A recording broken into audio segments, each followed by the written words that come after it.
أعوذ بالله من الشيطان الرجيم. الحمد لله رب العالمين والصلاة والسلام على رسول الله وعلى آله وأصحابه أجمعين، أما بعد. وعنه رضي الله عنه أن رسول الله صلى الله عليه وآله وسلم قال: من قال لا إله إلا الله وحده لا شريك له له الملك وله الحمد وهو على كل شيء قدير في يوم 100 مرة. boqol goor qofkii maalin yidhaaha imsa daqiiqo boqolkaas ku dhihi kari lahaa 5 daqiiqo inayna gaari lahayn baa laga yaabaa.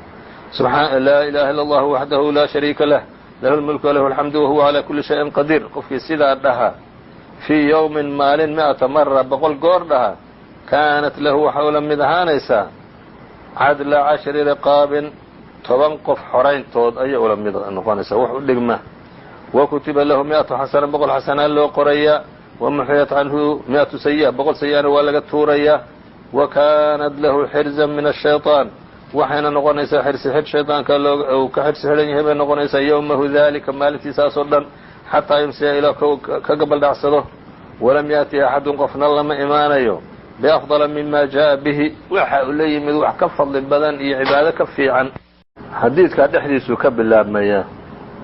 xadiidkuna wuxuu ahaa qofkii maalin dhahaa laa ilaha illa allah waxdahu laa shariika lah lahu lmulku walahu alxamdu wahuwa calaa kulli shayin qadiir boqol goor dhaha waxay la mid noqonaysaa 10 qof oo xoreeyey. boqol xasanana waa loo qoraa boqol sayi'ana waa laga ridaa.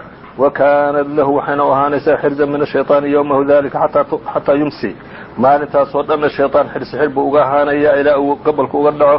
walam yaأti axadun qofna lama yimaado biafضala mima jaءa bihi wuxuu la yimid wax ka fadli badan lama yimaado ilaa rajulun qof mooyaane camila akara minhu sameeya in ka badan intaa uu isagu boqol ka dhahay 200 110 qofkaa unbaa ka fadli badnaan karaya. qof kale oo ka fadli badnaan karayaana ma jiro.